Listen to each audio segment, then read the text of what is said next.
welcome back to the Ironman journey. Last episode, we barely survived the early grind. That made one thing very clear. We need a new approach. So today, I'm going to test the Necromancy playstyle. Summoning skeletons to fight alongside myself, while we're slowly training prayer as well. We really need that good protection against some certain styles later on, and slowly build our combat strength.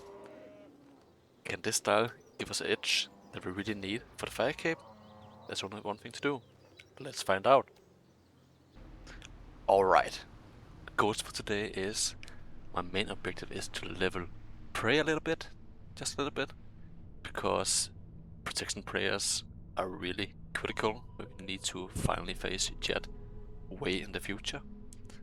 And my secondary objective is to test necromancy. Like, is it actually a viable combat style? Can my skeletons tank certain hits? Or will they just help me survive strong enemies?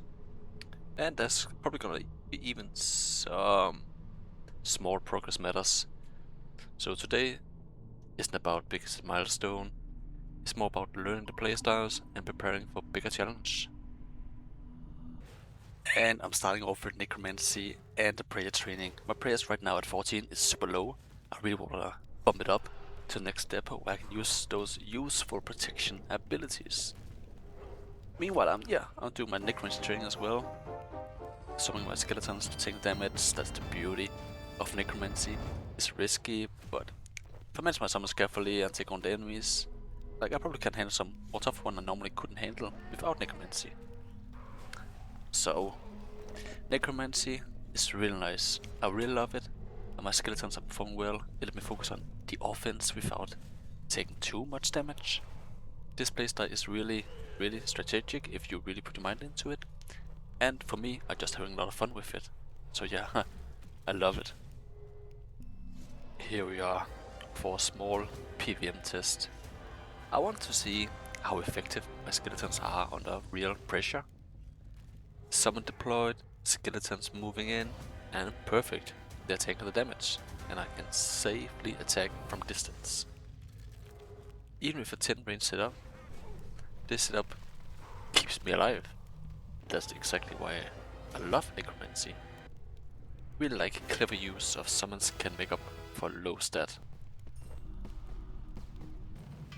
So yeah, right now I'm gonna focus on the quest Kill a Row, because it's a must quest for necromancy if you wanna progress further. Like, you need to do this quest to upgrade your gear to the next tier. For me it's tier 20, to upgrade your whole armor set and your weapon set. So it's really important to get these quests going when you can, that you have access to it. So yeah, here I am, getting some Vial of Waters for main requirements for the quest Kill a Row. I have to create a regular ghost ink, and I need to cut some trees as well. I'll let them burn out some logs, because yeah, I'm gonna need the ash after the logs burns out. And I cannot figure out another way to get those ashes. You can probably kill some, who knows, undead demons, and they're gonna drop somewhere. Here we are. Gonna take the last ingredient to make the regular ghostly ink. And right now I can only create 3, because I only took only 3 ashes with me. But that should be more than enough for now. So I'm prepared for the Kill a Row quest.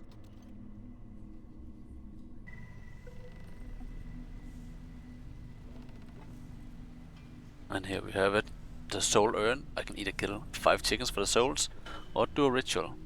But as a true necromancy style, I'm definitely gonna kill those 5 chickens. So yeah, I get a little bit of experience in the defense and necromancy as well, to get the urn filled up. So it should not be that hard. And there we have it, 5 out of 5 chickens. Now the urn is filled up, and I'm gonna go back to Killy. And hopefully that should be the last part of the quest, so I can finally upgrade some of my gear. I still need some defense.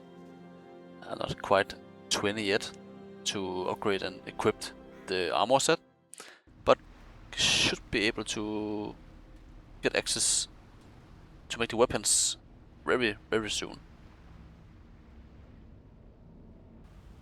And here we are completing the Killy Row quest. So now we have access to actually craft our upgrades for tire 20 already. But I'm gonna need some materials before doing that, and that's gonna take a little bit of time because I need to up my mining and smithing and probably crafting as well. So yeah. And that's mine level 10. So now I can almost start the Night Swords quest. It's gonna give a huge boost to blacksmith. All the way up to around level 30. That's more than enough for us to craft the Necro Tire 20 and potentially Tire 30 upgrades soon. Here I am creating the bronze arrowheads. They're like totally AFK, just fill up your inventory, just go out, get some drink, move your muscles a bit while it is doing its work. And when I come back, I should be above smithing 10 and ready for the quest, the Light Sword.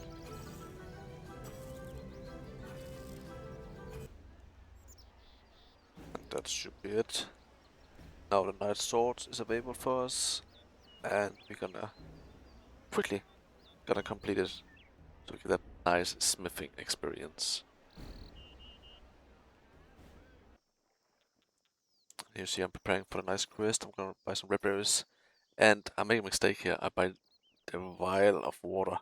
I actually need the jug of water to mix with the berries and make the pie for a nice quest. But yeah, mistakes happen, and I gotta figure it out very, very soon.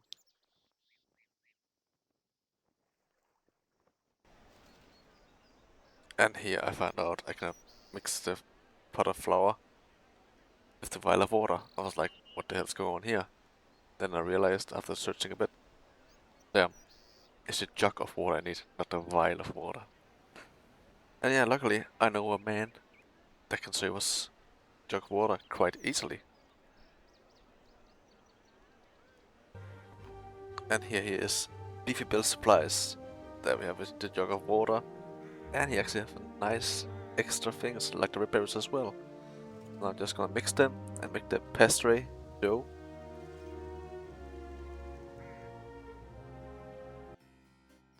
And here we're making a good run into the original Cook Assist quest area. I can finish up the pie, but we're gonna make the red berry pie. Very nice.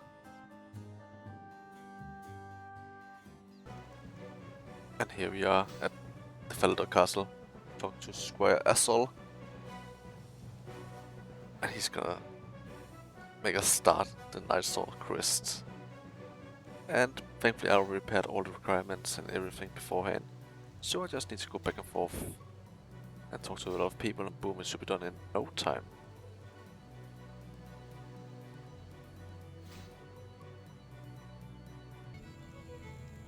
And here I was talking to Torgo for the quest Night Sword, but I forgot the red berry pie to even progress further with the quest.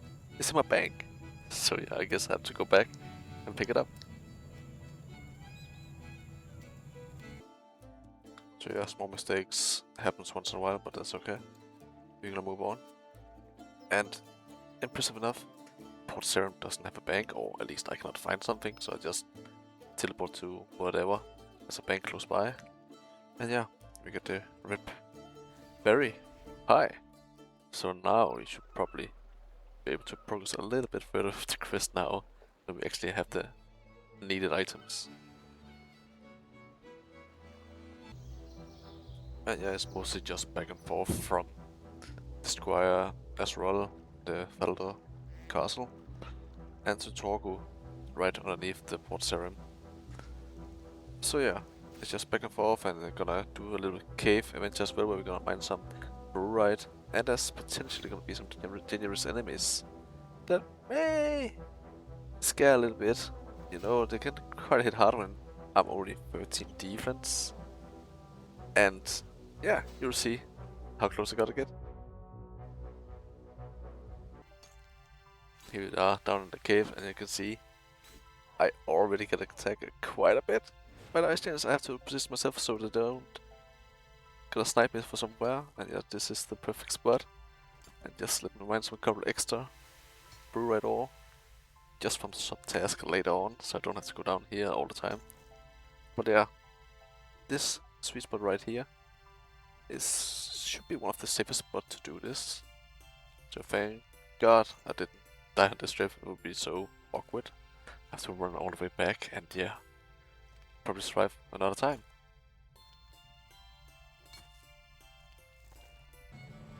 And we are back again to find Torgu.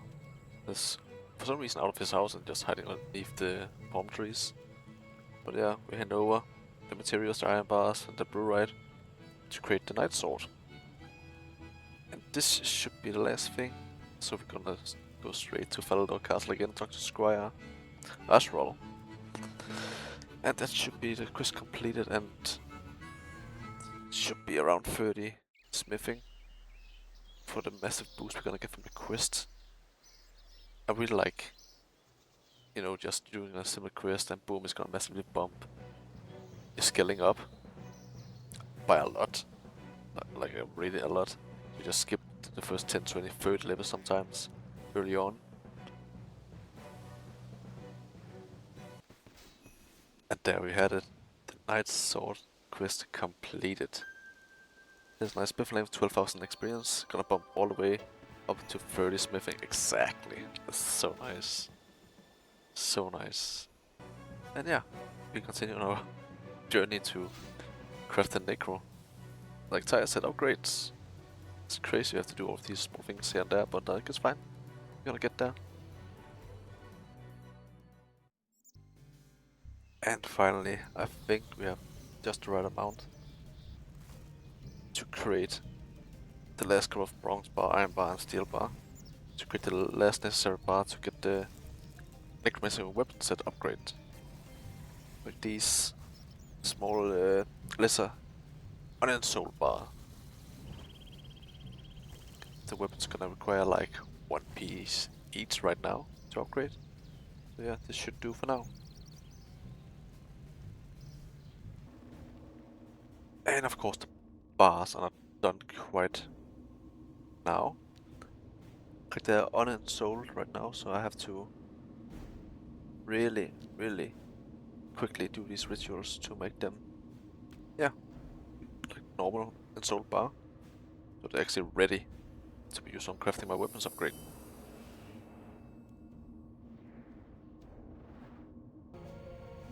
And after that's done, we go back to Killy, his smithing area, and of course remember to unequip our weapons.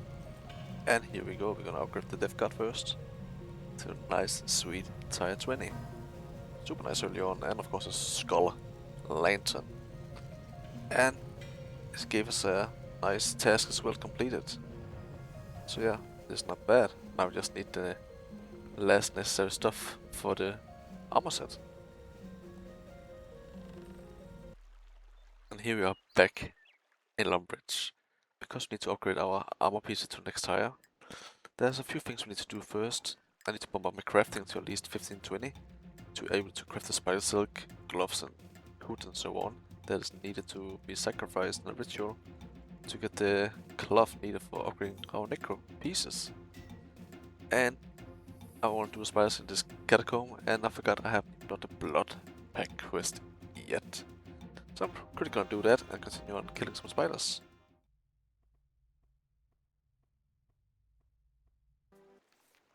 And that's the blood pack quest done. So now, yeah, now I should be able to go down the catacombs and kill some spiders like really quickly. And you can see here those spider silk, like I drop them so commonly, like it's 1-to-1, of course, 100% guaranteed drop for spiders.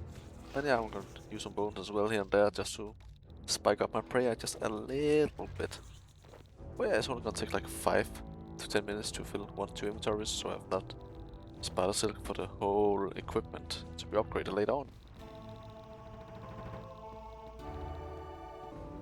as I said earlier, I need to get my crafting up, so I'm actually able to craft those spider silk pieces. And yeah, my crafting level right now is around 20 I need to get. So yeah, just gonna kill some cows, training up my necromancy, while I'm using the cow hide to turn into some leather stuff.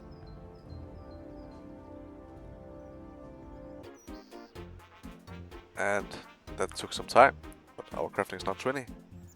And I'm gonna take this spider silk and some linen and craft this first spider piece here. The spider silk gloves. I just gonna craft all of them. Gonna probably need a lot later on, but like right now I just need 7 to fill out the whole armor set requirement upgrade for this entire 20. Like yeah, this I don't think it's the most efficient way to train the crafting.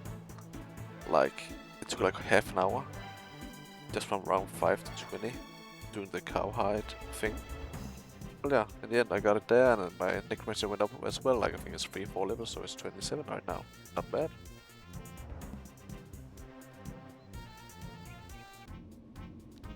And we are back at the ritual place. Now we're gonna sacrifice those spider silk gloves we just created a lot of to actually get the necessary cloth needed for the upgrade entire piece of necromancy here. Those lesser in soul cloth, we need like 7 of those, because gloves, head and boots are 1 each.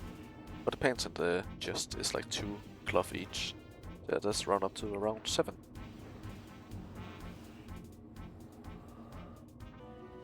And in the middle of a ritual, I need to repair the glyphs here and there, and I actually was in need of regular ghostling, so I went out to get some ashes and some Isle of Water, mix those together, and boom. Now we're back to the last pieces of the ritual to be done.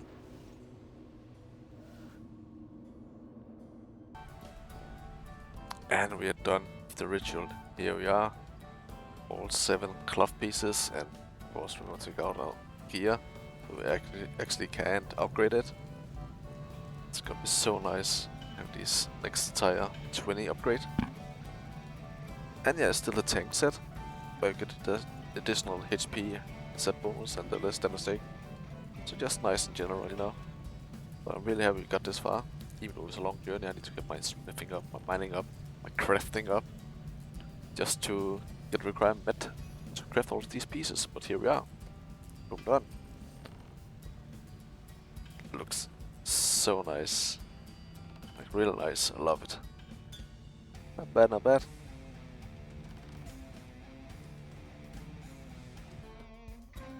And to finish off this episode, we reached over the 25 question point mark.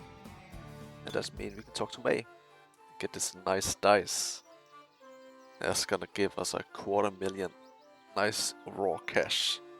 That we definitely gonna need from the 4,000 we had before. So yeah, that was nice.